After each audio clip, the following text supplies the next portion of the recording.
Want hockey podcasts? Tough Call Podcast, 99 Forever Podcast, fantasy hockey hacks, and replays of Oilers Live.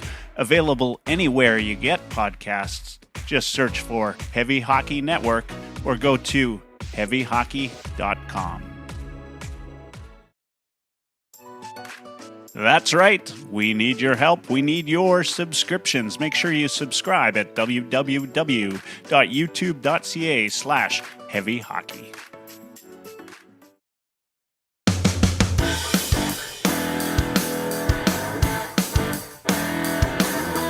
Oilerslive podcast.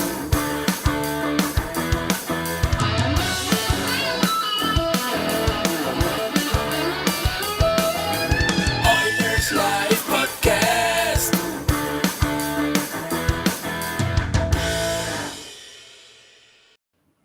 Hey, it's Michael here with Oilers Live, back for the last segment. We've got Blurry Bob, the goalie, Schmidt, and Ryan Lotsberg, our super writer for heavyhockey.com. Thanks, guys, for joining me. These are the two most modest guys of the group. Ryan said, thanks for all the opening acts tonight. And Bob says, I hope Ryan enjoys being second fiddle. So all good and happy to have you guys on. Of course, we're talking about 3 Oilers losses in a row.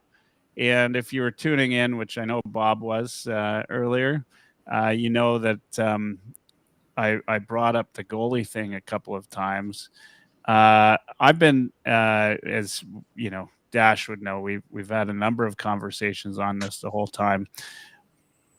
Other than the Lightning game, which we got goalied on both ends of the puck, I thought.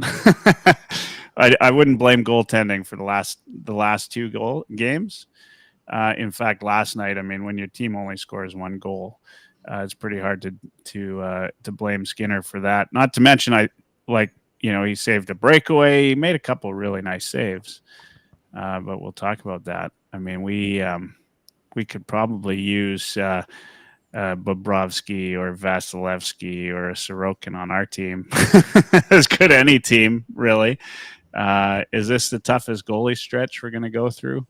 Probably that too. And so anyway, welcome, guys. Welcome to the show. Bob, your thoughts. Let's start with you as a goalie and as a guy that's played some high level goaltending hockey in his life, and a guy that coaches some goalies here and there. I mean, what have we seen in the last 3 games? Not so much from the Oilers side. I mean, outside of the Lightning game, which I'd still love your thoughts on that and Skinner. But is this the Oilers just not getting it done, or are these goalies really that good? Well, it's not even just, these last couple of games. I mean, like we saw earlier in the year too, where, an aging backup, Jonathan Quick, finds his 24-year-old legs and puts on a show and shuts us down. So, I've said this all along. Like, if you're in the NHL, you're automatically one of the top 100 goalies in the NHL in the world. And so any one of these guys is capable of going on heaters or even these 1-game steals that you see guys do. So yeah, the fact that the last 3 goalies have been like Vasilevsky, Bobrovsky, and Sorokin, 3 of the more superstar goalies of the league, and 2 of them that are considered probably for sure elite. That's just. It is what it is. But you're going to face goaltending, NHL caliber goaltending on every given night, on any given night. But just like all goalies and all athletes, you're going to have off nights. So these last 2 games, the Oilers only scored 2 goals. We are asking Skinner and Pickard to have a Vasilevsky-like night to win those games. It doesn't matter who we have. Yeah, we can use some more saves, but for sure. But you're still asking for a 2-1 win from your goalie, minimum, right? So it doesn't matter who we have in that net. Those goalies weren't going to get outperformed that night. So I don't want to stop your thought process here, but what kind of league are we in now? Are we in a 2-1 league still, or are we in a 3-2 league? What kind of league would you say the league is now? I think we're all over the map. Geez, Yeah. I think we're Okay. we're having That's fair. everything. Like, there was a 9-goal game the other day from one of the worst teams in the league. So like we're everything from a 1-0 game to a 9-3 game. Like I'm not I sure got if you news can. for you. The Oilers have been one of the worst teams in the league. We haven't seen many 9-goal games in that stretch. Well, But also not not in our against. favor anyway. Not in our favor. Yeah. There was 11 goals scored, I guess, in the Tampa Bay game. Yeah. Sorry to get you off track there. Lotsy, I mean, your thoughts on this? That like over the last 3 games, I mean, and lots has been talked about. We haven't really talked about the lack of offense so much as we've talked about how great these goalies have been. We've been goalied 3 straight games, or what's going on here? I mean, it's pretty hard to say we got goalied when we scored 4 goals against Tampa, but that is exactly what happened. I mean, I was in attendance that night. Like Vasilevsky, just everything was absorbing him, or like all the pucks were absorbing into him, and he wasn't letting many rebound chances out. He made some spectacular saves as well. It's like we still got 4 by him somehow, but as you said, we got goalied on both ends too. Skinner let in. There were 3 on my count that I felt Skinner should have probably had, but even then, we're looking. Well, there was 2 empty netters there, so would have been 4-2 win for us if Skinner makes those saves. So rough one there. Bobrovsky was fantastic against Florida. Mike and I were at that game as well. That was a lot of fun, and aside from the fact that we lost. But yeah, Bobrovsky was great. He made a couple 10-bell saves on us. But even with that, I still don't think the offense did enough to win us that game against Florida. There's too many defensive breakdowns. And that wasn't on Pickard either. That was just a bad effort all around. And then the Islanders game, we just couldn't get anything going. Sorokin, give him a little bit of credit, but there weren't many quality chances in that one.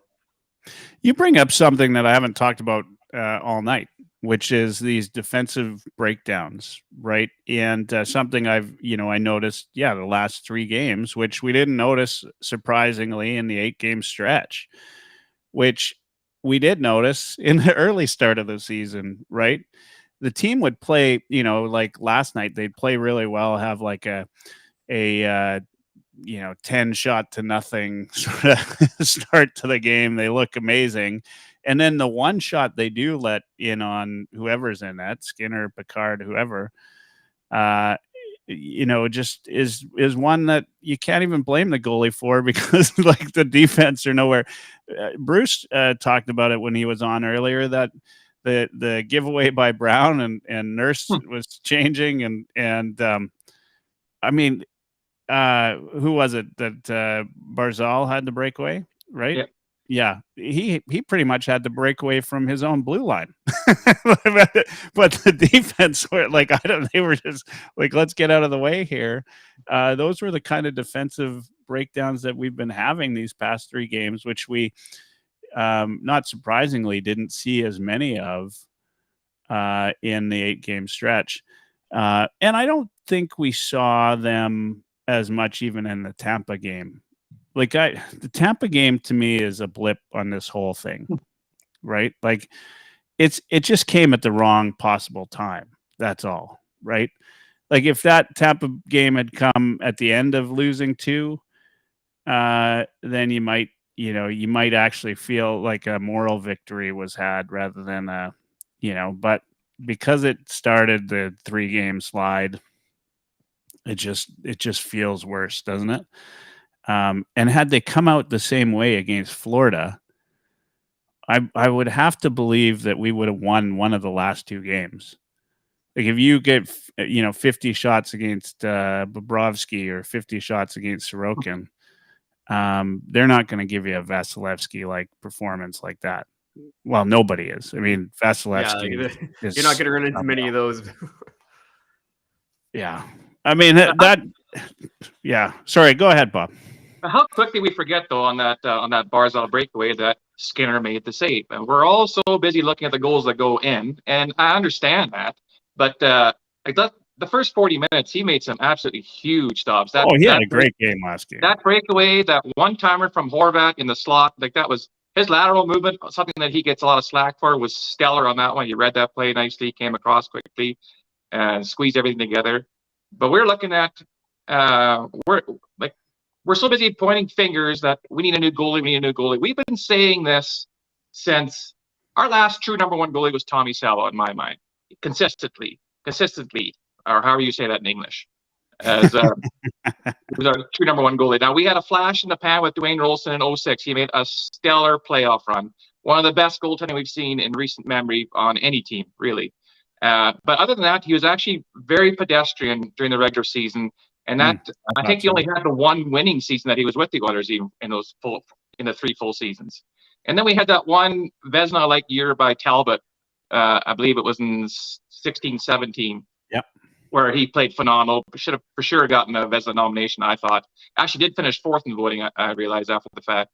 But other than that, his play already came into question as well, especially in the playoffs where we didn't see like we got that regular season Talbot.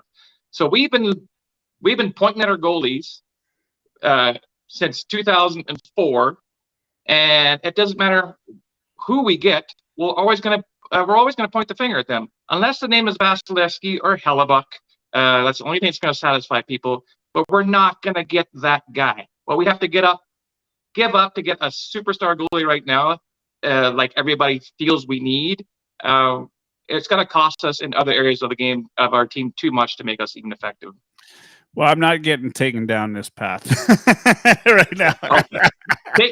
Take my hand, Michael. We're walking down the path. I do not want to go down this path, but I partially agree and partially disagree with you. We need better goaltending. Yes. I mean, I've not been saying we need a superstar goaltender. So let's, as far as this goes, but I would argue to you that we need better goldtending. No, a game I'm not like arguing Tampa is 100%. And so the question and the argument, and Dash and I had ongoing that spilled over into every social media platform. Yeah, was about how you look at goalies, right? Like, are there really only 10 top goalies in the league and everybody else is the same?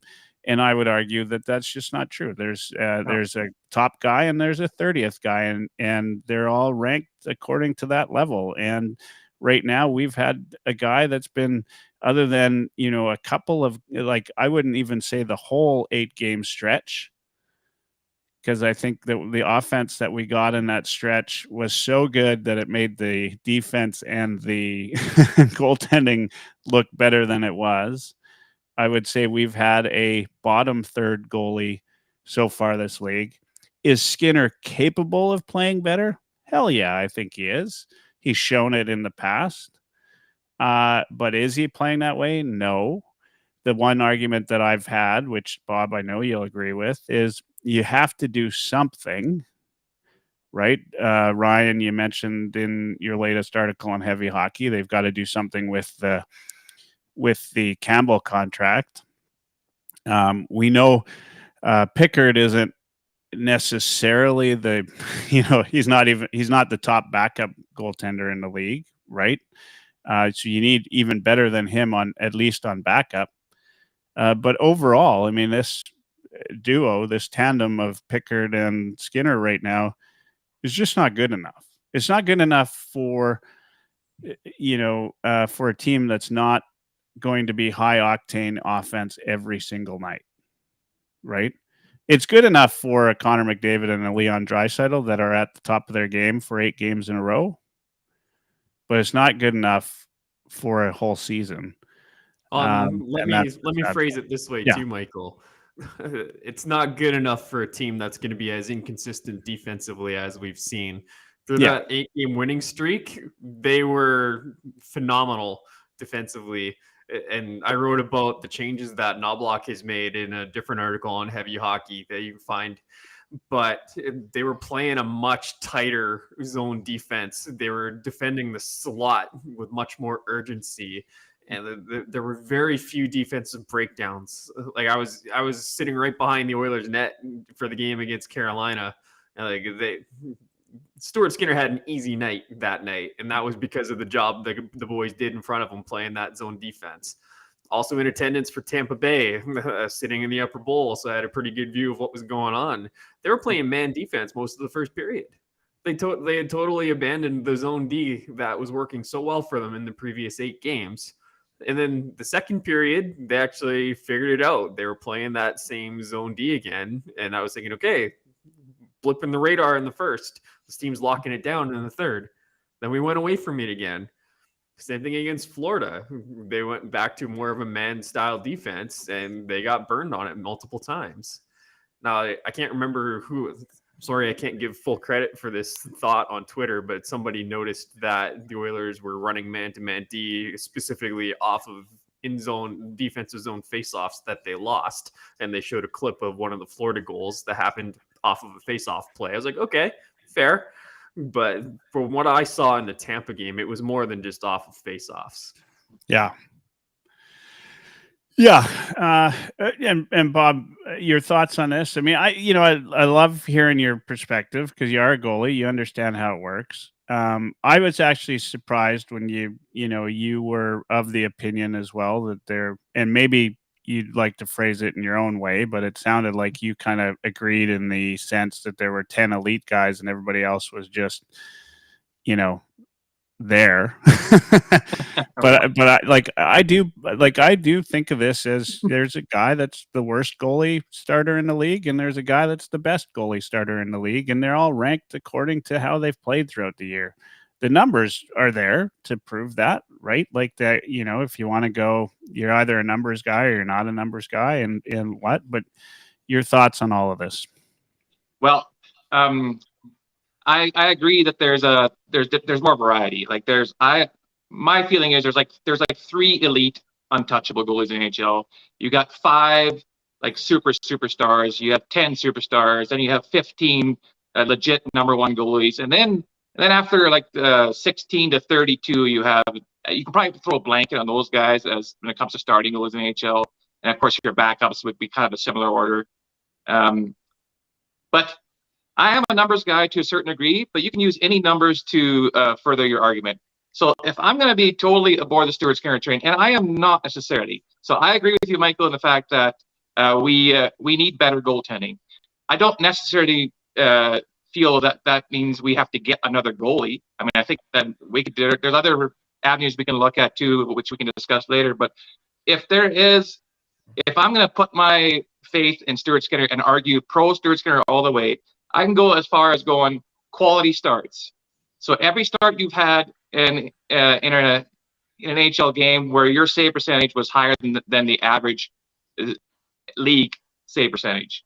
So if you go that way, 53% is quality start is average for goalie. 60% and above, that's considered good, really good goaltending. Like your leaders right now of the elite goalies have like 70%. Stuart Skinner is at 47.6%, which is terrible. That is terrible. But that's on par with Jake Ottinger. And he's considered like a really great goalie on a really great team. So this is another example where a great team can offset, maybe what might be substandard goaltending, if you want to go that way. How about this name? Andrei Vasilevsky. Yes, he put on a show against the Oilers for sure, but he's actually shit the bed in a few games as well. But he's on a pretty strong team. 11 games, he has a 45.5% quality start. So would we choose Vasilevsky over Skinner? Yeah, obviously. But you can use any numbers to fit your narrative. So if I wanted to go that route, then I'd be preaching Skinner all the way. But the reality is, eye of the tiger, you watch the game, you realize Skinner hasn't been consistent long enough, or as much as we need him to be for us to be successful for a long stretch. And I guess all of this though is really academic right now anyway, because there's got to be and possibly I concede that I've been arguing this point for a while, but it's only as good as what's the solution, and the solution might not be out there right now. And people, and Ryan, I mean, you're right. We've got to move that Campbell contract, I believe, especially given the performance we've seen Campbell get in the AHL. It just becomes, in fact, it makes me wonder if playing him in the AHL didn't do us more of a disservice than than a good thing, because who's going to want to take that on now, given the fact that he's not even proving to be an AHL goalie currently. And we'll talk about, I don't know if we have time to talk about thoughts on goaltending coaching, but we can't even blame bring it that. on. Yeah, we can't even blame that though on Campbell's record in the AHL. It's just it's just not been good. Now, Kirk would have us call up Rodrigue, just give him a shot. You guys, I mean, what are your thoughts on that? I mean, here's a kid that nobody had pegged to play, even 5 minutes in an Oilers uniform this year, unless if injury made it that way. Either of you guys think we should be giving Rodrigue a shot? I personally think it's a little bit too early. Like, what is Rodrigue, 23, 24 years old? If that, I'm looking to a situation like Jordan Binnington, where he came up into the Blues roster in 2019 and led him to a cup as a rookie. But I believe he was 27 or 28 years old at that time. It was like draft +9 when I was looking at it. It's like Binnington had a longer stretch, or like a longer track record of being a pro at that time. Like, Rodrigue has been playing well even into last season. Like, he's trending really well. I just think for the protection of the asset and the protection of the prospect right now, I don't think this is the right situation to be bringing him up in such a pressure-packed situation and having him be so young. I just don't think it's the right time. Yeah. Bob? I'm going to disagree. I think we Bob's pull a a Stuart jerk, Skinner. by the way. Bob's a jerk. Go ahead, Bob. Sorry. Hey, I brought Lotzie to a game. That's not too bad of a jerk. That's right. I think we pull a Stuart Skinner with this guy. We called Stuart Skinner up for spot duty. I know it was for some injury problems when Mike Smith and Costin were around, and Skinner was 23 at the time. We give him some exposure. At that point too, we were supposed to be a contending team. We had McDavid, Draisaitl still. Like, we were supposed to be making pushes or making steps forward. So there was still some pressure there as well. I know we're in a win now mode, but let's face it, goaltenders, what we thrive on is pressure. We want pressure. The more pressure that there is, the more opportunity there is for you to step up. And having been a goalie, any goalie, any kind of high caliber thing, the guys know that if you don't succeed at that pressure, it's not the end all be all. Yeah, as a goalie, you're going to have bad games. You learn a lot in those months, and you use that to build forward. So, like the way Skinner did when he broke his stick, or when the stick got broken, slashed to pieces, he's hanging on his wall as a reminder for him that shit happens, right? And he's using it as motivation, and that's the best way to be successful, especially for a goalie. So yeah, bring Rodrigue up for a little splash in the pan. Let's see what he's got. A couple of games here. It gives him some experience. We don't even know what kind of gold mine we might be sitting on, and then let's see what happens. And then send him back down as well. I mean, he's at that age where you can see a couple of games and deal with the pressure, and let's see what we got. Yeah. I will defer this to to guys that know goaltenders. I don't really know. One quick thing, let's just keep him away from Dustin Schwartz. Yeah, we'll have an episode on Schwartz for sure. I do want to say though, Dursa's at games, Lotzie's at games, Bob's been at games, Eric's been at a lot of games too. Heavy hockey is really paying off for you guys. So if anybody out there listening and you want to put some content out there, I mean, geez, it really pays off to be putting up content at Heavy Hockey. It'll get you to a couple of games probably. I think Bob's always in the. That's all we do, Michael. I just walk up security and name drop Heavy Hockey that us in. That's right. That's right. Heavy Hockey Network. That's where it's at. Yeah. I mean, wow. I haven't been to a game all season yet. I'll have to get to one, but I have watched a lot of Mooseheads games, and I'll tell you that as I said earlier, 3 Mooseheads going with Team Canada. That starts coming up. Jordan Dumais, Mathis Rousseau, who Bob, I don't know if you've had a chance to watch him, but single-handedly probably has won the Mooseheads half of the games that they had in there. He's the Q. By the way, the QMJHL had a name change. It is no longer the Quebec Major Junior Hockey League. It is now the Quebec Maritime Junior Hockey League. Ooh.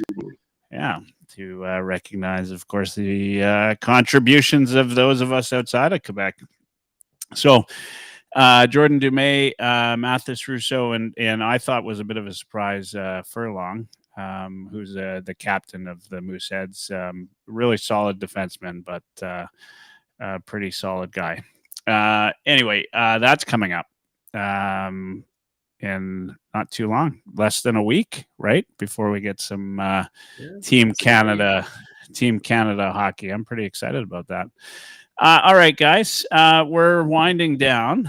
Appreciate you guys coming on the show. Bob, you, along with Dursa, have been doing 97 Octane. Appreciate that, and love your shows. You've been getting all of the predictions right. Did you get the last 3 right, or were you wrong on all those?